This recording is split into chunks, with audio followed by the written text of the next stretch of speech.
Hello everyone, Infinix তাদের এ সিরিজের নতুন স্মার্টফোন ইনফিনিক্স S5 বাজারে লঞ্চ করেছে। যদিও অপ্পো, রিয়েলমি ও শাওমির মতো পপুলার না ইনফিনিক্স, তারপরও কনফিডেন্সের দিক থেকে কম পিছে।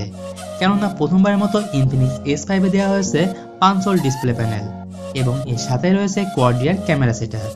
তাই এই ভিডিওতে জানানোর চেষ্টা করব এই ফোনটির ভালো মন্দ দিকগুলো নিয়ে এবং বাংলাদেশের বাজারে এই ফোনটির প্রাইস কত হতে পারে। তার আগে বলে নিচ্ছি, আমার চ্যানেলে যদি নতুনই থাকেন তাহলে please hit the subscribe button, আর যদি অলরেডি সাবস্ক্রাইব করে থাকেন থ্যাংক ইউ সো মাচ। শুরুতেই বলতে হয় এই ফোনের ডিজাইনের ব্যাপারে।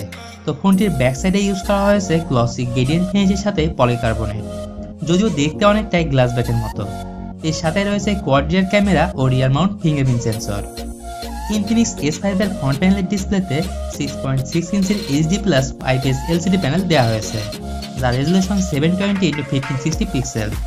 প্যানেলটি 19:9 অ্যাসপেক্ট রেশিও ও 84.4% screen to body ratio.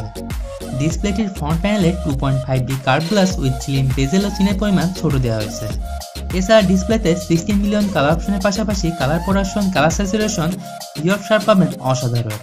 Overall display performance অনুযায়ী যতটুকু দরকার তার সবটুকুই পেয়ে যাবেন। পারফরমেন্সের জন্য এই স্মার্টফোনে দেওয়া হয়েছে Helio P22 অক্টোকোর প্রসেসর, যার ম্যাক্সিমাম ফ্রিকোয়েন্সি 2.0 GHz, যার কর্টেক্স A53 উপর বেস। প্রসেসরের পাশাপাশি ইনফিনিক্স S5 এ থাকছে 4GB RAM ও 64GB internal storage. Infinix S5 এর মূল আকর্ষণ হচ্ছে কোয়াড রিয়ার ক্যামেরা সেটআপ, যার মেন সেন্সর 16 মেগাপিক্সেল। এর সাথে 5 megapixel ultra wide angle lens, 2 মেগাপিক্সেলের ডেপথ সেন্সর এবং 2 মেগাপিক্সেলের ম্যাক্রো লেন্স দেওয়া হয়েছে। আবার এই স্মার্টফোনের ফ্রন্টে দেওয়া হয়েছে 32 মেগাপিক্সেল f2.0 অ্যাপারচার যুক্ত সেলফি শুটার ক্যামেরা।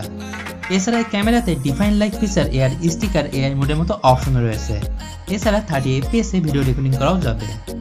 আবার যদি বলি এই ফোনের ব্যাটারি ক্যাপাসিটির ব্যাপারে, তো এখানে দেওয়া হয়েছে 4000 mAh ব্যাটারি। আর ফোনটি যেহেতু ফাস্ট চার্জিং সাপোর্টেড, তাই চার্জ নিতে সময় লাগবে 2 ঘন্টা 20 মিনিটের মতো। তবে নর্মাল ইউজাররা 1 থেকে 1.5 দিনের মতো ব্যাটারি ব্যাকআপ পেয়ে যাবেন। বর্তমানে এই স্মার্টফোনটি বাংলাদেশের বাজারে 15,000 টাকায় পাওয়া যাচ্ছে।